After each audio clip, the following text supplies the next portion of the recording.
லட்சக்கணக்கான குடும்பங்கள், கோடிக்கணக்கான கனவுகள். தமிழ்நாடு அரசு ஒவ்வொரு குடும்பத்திடமும் கேட்கின்றது, உங்க கனவை சொல்லுங்க.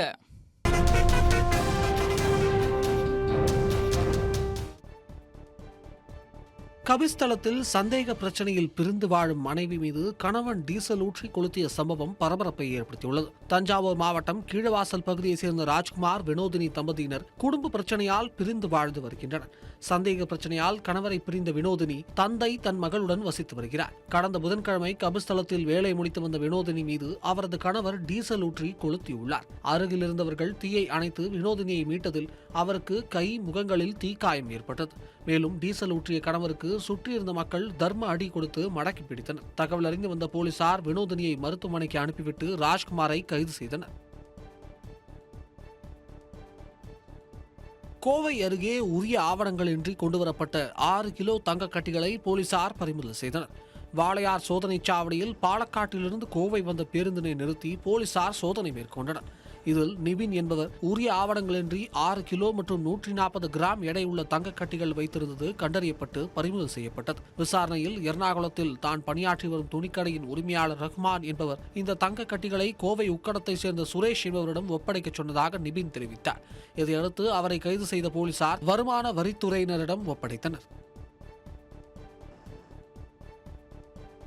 கரூரில் மனைவியுடன் தகாத உறவில் இருந்த நபரை தட்டி கேட்ட கணவர் டீசல் ஊற்றி எரிக்கப்பட்ட சம்பவம் பரபரப்பை ஏற்படுத்தியுள்ளது. கரூர் தொழிற்பேட்டை பகுதியைச் சேர்ந்த செந்தில்குமார் தனியார் டெக்ஸ்டைல் நிறுவனத்தில் கூலி வேலை பார்த்து வந்துள்ளார். இவரது மனைவி பாண்டீஸ்வரி தொழிற்பேட்டையில் சமையல் மாஸ்டராக பணிபுரிந்து வரும் நிலையில் ராஜமாணிக்கம் என்பவருடன் கடந்த 8 மாதங்களாக தகாத உறவில் இருந்து வந்துள்ளார். இதை அறிந்த முருகேசன் இருவரையும் கண்டித்துள்ளார். இந்த நிலையில் கடந்த 25ஆம் தேதி RS புத்தூர் சாலையில் மது குடித்துக் கொண்டிருந்த போது செந்தில்குமாருக்கும் ராஜமாணிக்கத்திற்கும் தகராறு ஏற்பட்டுள்ளது. இதில் ராஜமாணிக்கம் செந்தில்குமாரை பீர் பாட்டிலால் தலையில் அடித்தும் கத்தியால் கழுத்தை அறுத்தும் கொலை செய்துள்ளார். பின்னர் டீசல் ஊற்றி அவரை எரித்துள்ளார். இது பற்றி அவர் ஒப்புதல் வாக்குமூலம் அளித்ததை தொடர்ந்து ராஜமாணிக்கத்தையும் பாண்டீஸ்வரியையும் போலீசார் கைது செய்து நீதிமன்றத்தில் ஆஜர்படுத்தி சிறையில் அடைத்தனர். வண்டலூர் அருகே மரத்தினால் செய்யப்பட்ட பொருட்கள் சேகரிக்கும் குடோனில் திடீரென தீ விபத்து நிகழ்ந்ததால் பரபரப்பு ஏற்பட்டது. வண்டலூர் அடுத்த கொளப்பாக்கத்தில் தனியார் கம்பெனியில் பழைய பிளைவுட் பொருட்களை சேகரிக்கும் குடோன் செயல்பட்டு வருகிறது. அந்த குடோனில் திடீரென தீ விபத்து ஏற்பட்டதால் பதற்றமான சூழல் நிலவியது. மேலும் தீ மளமளவென பரவி எரிந்ததால் வான் உயரத்திற்கு கரும்புகை சூழ்ந்தது. அந்த இடம் காட்டுப்பகுதி என்பதால் குடோனை சுற்றி இருந்த மரங்களும் தீப்பற்றி எரிய ஆரம்பித்தது. இதனை கண்ட பொதுமக்கள் அதிர்ச்சி அடைந்து தீயணைப்பு துறையினருக்கு தகவல் அளித்தனர். அதன் அடிப்படையில் அங்கு வந்த தீயணைப்பு துறையினர் தீயை அணைக்கும் பணியில் ஈடுபட்டனர். இந்நிலையில் மூடி கிடந்த மரப்பொருட்கள் சேகரிக்கும் குடோனில் ஏற்பட்ட இந்த தீ விபத்து குறித்து காவல்துறையினர் விசாரணை மேற்கொண்டு வருகின்றனர். காவல் நிலையத்தில் பெண் விஷமருந்திய விவகாரத்தில் உதவி ஆய்வாளர் உட்பட 4 பேர் மீது நடவடிக்கை எடுக்கப்பட்டுள்ளது. தென்காசி மாவட்டம் புளியங்குடியில் தடை செய்யப்பட்ட புகையிலை பொருட்களை விற்பனை செய்ததாக முகமது கனி என்பவரின் வீட்டில் சோதனை செய்து புகையிலை பொருட்களை பறிமுதல் செய்தனர். மேலும் முகமது கனியின் மகள் ஆயிஷாவை கைது செய்து காவல் நிலையம் அழைத்து சென்று விசாரணை மேற்கொண்டனர். இதனால் மனமுடைந்த முகமது கனி விஷமருந்தியதோடு காவலர்களுக்கு தெரியாமல் தனது மகளுக்கு விஷத்தை கொடுத்துள்ளார். விஷத்தை குடித்த இருவரும் மயங்கியதை அடுத்து போலீசார் அவர்களை மீட்டு தனியார் மருத்துவமனையில் அனுமதித்தனர். உயிருக்கு ஆபத்தான நிலையில் இருவரும் சிகிச்சை பெற்று வரும் நிலையில் சம்பவத்தின் போது பணியில் இருந்த உதவி ஆய்வாளர் தீபன்குமார், காத்திருப்போர் பட்டியலுக்கும் தனிப்படை காவலர் மருதுபாண்டியன், தலைமை காவலர் சிவா, காவலர் தேவி ஆகிய 3 பேரும் பணியிடை நீக்கம் செய்யப்பட்டுள்ளனர். ஆத்தூரில் தனியார் பள்ளி பெண் ஆசிரியரிடம் இருசக்கர வாகனத்தில் தலைக்கவசம் அணிந்து வந்த நபர்கள் செயின் பறித்த CCTV காட்சி வெளியாகியுள்ளது. சேலம் மாவட்டம் ஆத்தூர் காந்தி நகர் பகுதியை சேர்ந்தவர் சதீஷ்குமார். இவரது மனைவி திவ்யா தனியார் பள்ளி ஆசிரியராக பணியாற்றி வருகிறார். மேலும் ஆசிரியை டியூஷன் சென்டரிலிருந்து பணி முடிந்து இரவு வீட்டிற்கு திரும்பி சென்றுள்ளார். அப்போது இருசக்கர வாகனத்தில் ஹெல்மெட் அணிந்து வந்த இருவர் ஆசிரியையிடம் நகை பறிப்பு சம்பவத்தில் ஈடுபட்டு வாகனத்தில் விரைவாக தப்பிச் சென்றனர். இது தொடர்பாக ஆசிரியை அளித்த புகாரின் பேரில் ஆத்தூர் போலீசார் CCTV காட்சிகள் அடிப்படையில் விசாரணை மேற்கொண்டு வருகின்றனர். திருவள்ளூர் அருகே விற்பனைக்காக வைத்திருந்த 8 கிலோ கஞ்சாவை காவல்துறையினர் பறிமுதல் செய்து 2 பேரை கைது செய்தனர். திருவள்ளூர் ரயில் நிலையம் அருகே மதுவிலக்கு அமல் பிரிவு காவல்துறையினர் திடீரென சோதனையில் ஈடுபட்டனர். அப்போது சந்தேகத்திற்கு இடமாக நின்று கொண்டிருந்த இளைஞரை பிடித்து விசாரணை நடத்தியதில் அவரிடம் 8 கிலோ கஞ்சா இருப்பதை கண்டறிந்து போலீசார் அவற்றை பறிமுதல் செய்தனர். மேலும் கஞ்சாவை விற்பனை செய்ய முயன்ற இருவரை காவல்துறையினர் கைது செய்து அழைத்து சென்றனர். இந்நிலையில் அவர்கள் வெளிமாநிலங்களிலிருந்து கடத்தி வரப்படும் கஞ்சாவை திருவள்ளூர் மற்றும் சுற்றுவட்டார பகுதியில் விற்பனை செய்ய இருந்ததாக தெரியவந்தது. சென்னையில் உள்ள பல் மருத்துவமனையில் கொள்ளை சம்பவத்தில் ஈடுபட்ட இருவரை போலீசார் கைது செய்தனர். சென்னை நொளம்பூரை சேர்ந்த மருத்துவர் பரத் பல் மருத்துவமனை நடத்தி வருகிறார். இந்நிலையில் கடந்த 23ஆம் தேதி பணியாளர் சுஷீலா வந்தபோது மருத்துவமனை திறந்திருந்ததை கண்டு அதிர்ச்சி அடைந்தார். அவர் அளித்த தகவலின் பேரில் மருத்துவர் பரத் வந்து பார்த்தபோது 25,000 ரூபாய் பணம், காமாட்சி விளக்கு மற்றும் குத்து விளக்கு திருடு போனது தெரியவந்தது. இதுகுறித்து அளிக்கப்பட்ட புகாரின் பேரில் சிசிடிவி காட்சிகளை கைப்பற்றி போலீசார் விசாரணை மேற்கொண்டனர். அதன் பேரில் லட்சுமணன் மற்றும் அருண்குமார் ஆகியோரை கைது செய்த போலீசார் 2 விளக்குகளை கைப்பற்றினர். தர்மபுரியில் மது போதையில் தகராறு செய்த தந்தையை மகன் கட்டையால் தாக்கியதில் தந்தை உயிரிழந்த சம்பவம் பரபரப்பை ஏற்படுத்தியுள்ளது. தர்மபுரி மாவட்டம் தொப்பூர் அருகே ஊத்துப்பள்ளம் கிராமத்தைச் சேர்ந்த சக்திவேல் கூலி வேலை செய்து வருகிறார். கடந்த 27ஆம் தேதி சக்திவேல் மது போதையில் தனது மனைவியுடன் வாக்குவாதத்தில் ஈடுபட்டுள்ளார். அப்போது பணி முடிந்து வந்த அவரது மகன் திருப்பதி குறுக்கிட்டு கேட்டபோது வாக்குவாதம் தகராறாக மாறியுள்ளது. ஒரு கட்டத்தில் மகன் கட்டையால் தந்தையை தாக்கியுள்ளார். அதனால் தந்தை மயங்கி கீழே விழுந்து மரணமடைந்துள்ளார். இந்நிலையில் சம்பவம் குறித்து காவல்துறையினர் வழக்கு பதிவு செய்து மகன் திருப்பதியை கைது செய்து சிறையில் அடைத்தனர். அரியலூர் பேருந்து நிலையம் அருகே சாலை பாதுகாப்பு வார விழாவை ஒட்டி தலைக்கவசம் அணிந்து வந்தோருக்கு மாவட்ட ஆட்சியர் பரிசு பொருட்களை வழங்கினார். அரியலூர் பேருந்து நிலையம் அருகே நெடுஞ்சாலைத்துறை சார்பில் சாலை பாதுகாப்பு வார விழா கொண்டாடப்பட்டது. அப்போது இருசக்கர வாகனத்தில் தலைக்கவசம் அணிந்து வந்தோருக்கு மாவட்ட ஆட்சியர் மற்றும் மாவட்ட காவல் கண்காணிப்பாளர் ஆகியோர் பரிசு பொருட்களை வழங்கினர். இதைத் தொடர்ந்து சாலை பாதுகாப்பு அவசியம் குறித்து பதாகைகளை ஏந்தியவாறு நெடுஞ்சாலைத்துறை பணியாளர்கள் மற்றும் மாணவர்கள் ஊர்வலமாக சென்று விழிப்புணர்வு ஏற்படுத்தினர். கோவையில் அரசு மற்றும் தனியார் பேருந்து ஊழியர்கள் நடு ரோட்டில் மோதலில் ஈடுபட்ட நிலையில் ஆம்புலன்ஸ் வாகனம் அங்கிருந்து செல்ல முடியாமல் காத்திருக்கும் நிலை ஏற்பட்டது. வசூல் போட்டியால் கோவையில் அரசு பேருந்து மற்றும் தனியார் பேருந்துகளின் ஊழியர்கள் அடிக்கடி மோதலில் ஈடுபடுவது வாடிக்கையாகி உள்ளது. இதற்கிடையே ஹோப் காலேஜ் சிக்னல் அருகே அரசு பேருந்தும் தனியார் பேருந்தும் ஒன்றை ஒன்று முந்திக் கொண்டு சென்றன. இதில் பிரச்சினை ஏற்பட்டு 2 பேருந்துகளையும் சாலையின் நடுவே நிறுத்தி வைத்து ஓட்டுநர்களும் நடத்துனர்களும் கடுமையான வாக்குவாதம் செய்து கைகலப்பில் ஈடுபட்டனர். அப்போது உயிருக்கு போராடி கொண்டிருந்த நோயாளியுடன் வந்த ஆம்புலன்ஸ் வாகனம் ஒன்று சாலையை கடக்க முடியாமல் நீண்ட நேரம் காத்திருந்து இது தொடர்பான வீடியோ வெளியான நிலையில் கடும் கண்டனம் தெரிவித்த பலரும் பேருந்து ஊழியர்கள் மீது நடவடிக்கை எடுக்க வேண்டும் என கோரிக்கை வைத்துள்ளனர்.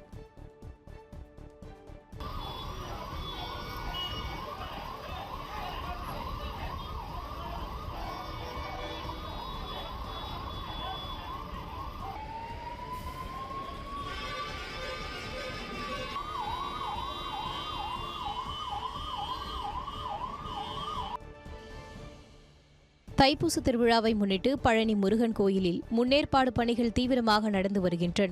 முருகப்பெருமானின் 3ஆம் படை வீடான பழனி தண்டாயுதபாணி சுவாமி திருக்கோயிலில் தைப்பூச திருவிழா கடந்த 26ஆம் தேதி கொடியேற்றத்துடன் தொடங்கியது. பிப்ரவரி 1ஆம் தேதி தைப்பூச திருவிழா நடைபெறும் நிலையில் பல்வேறு மாவட்டங்களில் இருந்து காவடிகள் எடுத்தும் அலகு குத்தியும் பக்தர்கள் பாத யாத்திரையாக வந்த வண்ணம் உள்ளனர். மேலும் திருவிழாவின் போது சுமார் 3000 போலீசார் பாதுகாப்பு பணியில் ஈடுபட உள்ளதாக காவல்துறை தெரிவித்துள்ளது. பக்தர்கள் பழனிக்கு வருகை தருவதை முன்னிட்டு 500க்கும் மேலான சிறப்பு பேருந்துகளும் சிறப்பு ரயில்களும் ஏற்பாடு செய்யப்பட்டு உள்ளது குறிப்பிடத்தக்கது.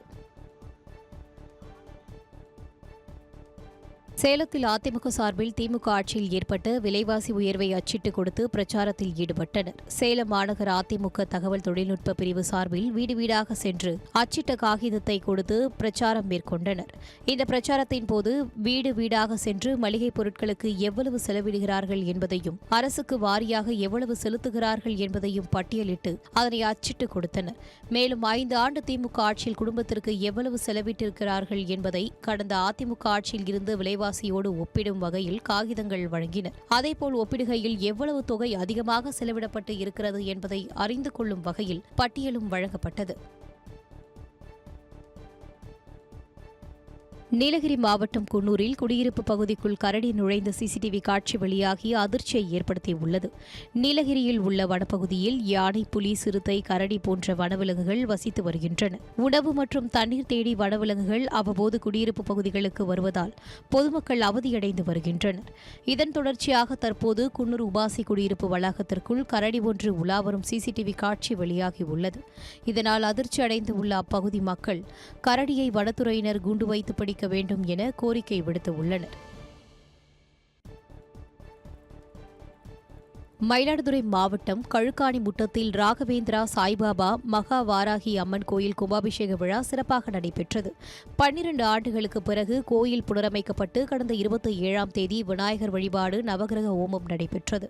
இதைத் தொடர்ந்து சிவச்சாரியார்கள் பூஜிக்கப்பட்ட புனித நீர் அடங்கிய கடங்களை தலையில் சுமந்து ஆலயத்தை சுற்றி வந்து விமானத்தை அடைந்தனர். அங்கு கோபுர கலசங்களுக்கு புனித நீர் ஊற்றி கும்பாபிஷேகம் நடைபெற்றது. இதில் திரளான பக்தர்கள் கலந்து கொண்டு சுவாமி தரிசனம் செய்தனர்.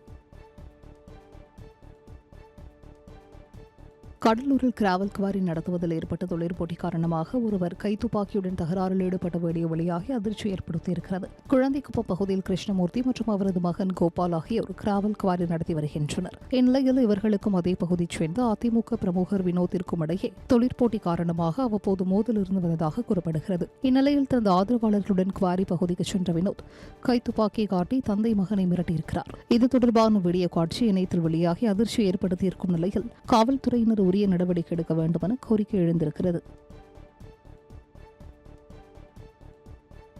காலி மது பாட்டில் திரும்ப பெறும் திட்டத்திற்கு எதிர்ப்பு தெரிவித்து திருவண்ணாமலையில் டாஸ்மாக் ஊழியர்கள் போராட்டத்தில் ஈடுபட்ட நிலையில் 200க்கும் மேற்பட்ட டாஸ்மாக் கடைகள் மூடப்பட்டது. திருவண்ணாமலை மாவட்டத்தில் இதுவரை காலி மது பாட்டில் திரும்ப பெறும் திட்டம் அமல்படுத்தப்படாமல் இருக்கிறது. இருப்பினும் இந்த திட்டத்திற்கு எதிர்ப்பு தெரிவித்த டாஸ்மாக் ஊழியர்கள் மண்டல மேலாளர் அலுவலகம் மற்றும் மதுபான கிடங்கை முற்றுகையிட்டனர். மேலும் தலையில் ஸ்டிக்கர்களை சுமந்து வந்து அரசுக்கு எதிராக முழக்கமிட்டனர். டாஸ்மாக் ஊழியர்களின் போராட்டம் காரணமாக 200க்கும் மேற்பட்ட டாஸ்மாக் கடைகள் இயக்கப்படாமல் இருப்பதாக கூறப்படுகிறது. கோத்தகிரி முத்துமாரியம்மன் கோவில் கும்பாபிஷேக விழாவில் 1000க்கும் மேற்பட்ட பொதுமக்கள் கலந்து கொண்டு சுவாமி தரிசனம் செய்தனர். நீலகிரி மாவட்டம் கோத்தகிரி பாரதி நகர் பகுதியில் பழமையான முத்துமாரியம்மன் கோவில் இருக்கிறது. இக்கோவிலில் மகா கும்பாபிஷேகம் வெகு விமர்சையாக நடைபெற்றது. கும்பாபிஷேக நிகழ்வின் போது பக்தர்கள் ஓம் சக்தி பராசக்தி என்று கோஷமிட்டு பக்தி பரவசத்துடன் வழிபட்டனர். இந்நிகழ்வில் சுற்றுவட்டார கிராம மக்கள் 1000க்கும் மேற்பட்டோர் கலந்து கொண்டு சுவாமி தரிசனம் செய்தனர். கள்ளக்குறிச்சி மாவட்ட ஆட்சியர் அலுவலகத்தில் போதையில்லா தமிழகத்தை உருவாக்குவது குறித்த விழிப்புணர்வு பேரணி நடைபெற்றது. மாவட்ட ஆட்சியர் பிரசாந்த் கொடிய செய்து தொடங்கி வைத்தார். இதில் அரசு கல்லூரி மாணவ மாணவிகள் பலர் கலந்து கொண்டு போதைப் பொருள் உபயோகிப்பதை தடுப்பது தொடர்பான பதாகைகளை ஏந்தியவாறு பேரணியாக சென்று விழிப்புணர்வு ஏற்படுத்தினர். மதுரை அலங்காநல்லூர் அருகே நடைபெற்ற ஜல்லிக்கட்டு போட்டியில் வாடிவாசலில் சீறி பாய்ந்த காளைகளை வீரர்கள் தீரத்துடன் அடக்கினர். கீழக்கரை பகுதியில் உள்ள கலைஞர் நூற்றாண்டு ஏறு தழுவுதல் அரங்கத்தில் திமுக சார்பில் நடைபெற்ற ஜல்லிக்கட்டு போட்டியை அமைச்சர் மூர்த்தி தொடங்கி வைத்தார். இதில் வாடிவாசலில் 1000க்கும் மேற்பட்ட காளைகள் ஒன்றன் பின் ஒன்றாக சீறி பாய்ந்தன. காளைகளை வீர தீரத்துடன் அடக்கிய வீரர்களுக்கு சைக்கிள் உள்ளிட்ட பரிசு பொருட்கள் வழங்கப்பட்டது.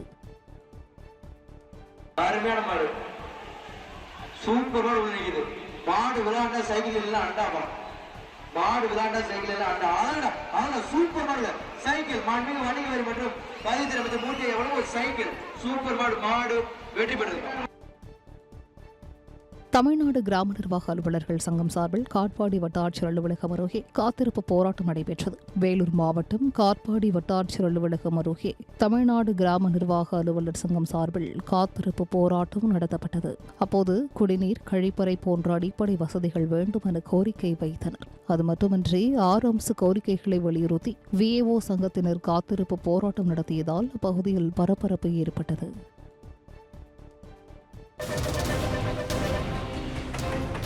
லட்சக்கணக்கான குடும்பங்கள், கோடிக்கணக்கான கனவுகள். தமிழ்நாடு அரசு ஒவ்வொரு குடும்பத்திடமும் கேட்கின்றது. உங்க கனவை சொல்லுங்க.